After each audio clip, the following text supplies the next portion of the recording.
Designing your life is a guide to help anyone learn how to think like a designer. Have you ever thought of changing direction in life? How do you like to begin?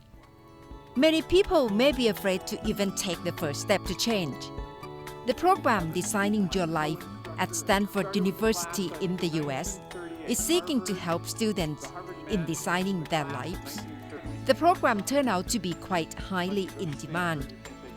Professor Bill Burnett, co-author of the book Designing Your Life, was in Bangkok recently. I asked him why finding passion is not the first step. Designing your life, you emphasize that our life shouldn't begin with passion. Can you just elaborate a little bit more?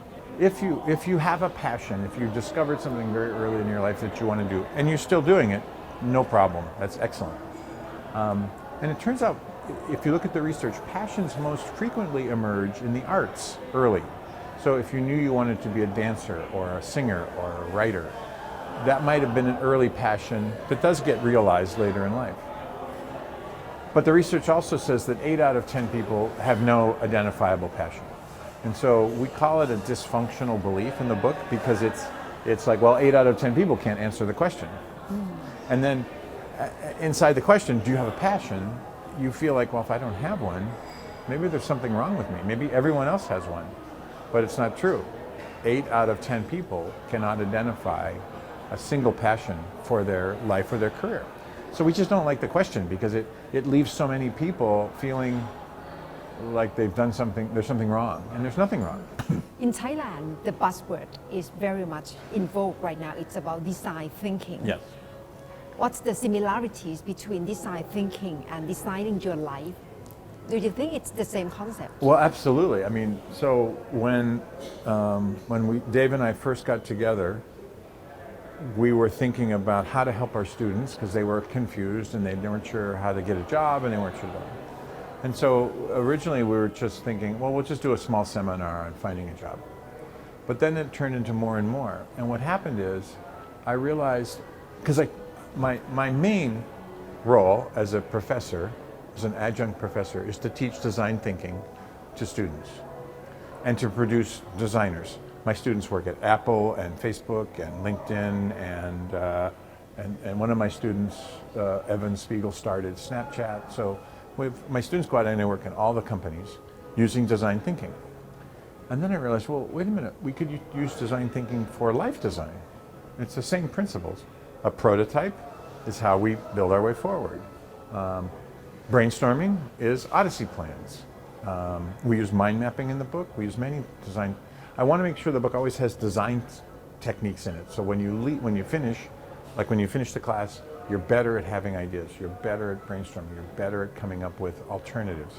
And the same thing is true in life design. You need lots of alternatives to try. And so we found that every step in design thinking had a parallel step in life design.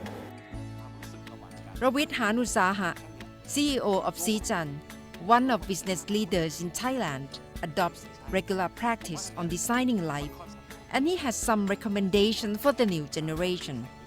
What do you like to tell the new generation, especially millennials who are still finding ways, trying to design their life? Should they try to accomplish in designing their life from the very beginning in the journey of their life, or just carry on pursuing their path? Well, I think the most important thing about designing life is that you can't really have the whole plan yet. And this is I think, the most important part of this whole thing. You have to actually kind of try new stuff, and then you're going to see whether this works for me or not, and then you keep going. By stop trying, stop asking questions, that's when kind of your designing kind of collapse, I think. You have to start, you have to always asking questions, always be curious about something and try them. The most important part is trying. This is where people kind of fear doing like new stuff, but it's actually not that, it's not that like fearful per se. I mean, it's not that scary. So doing new stuff, it's much easier than thinking about doing new stuff. I would say that. That's one thing. The other thing is that don't forget that everything starts from yourself. So by taking care of yourself, I mean, this is like mentally and physically and stuff.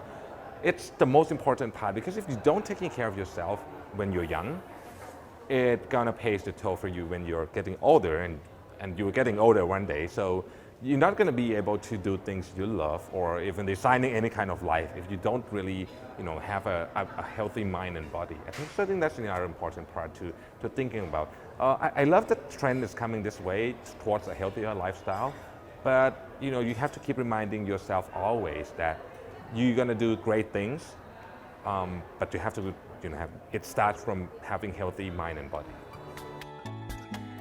Taking this approach, it seems clear that life begins with a small step.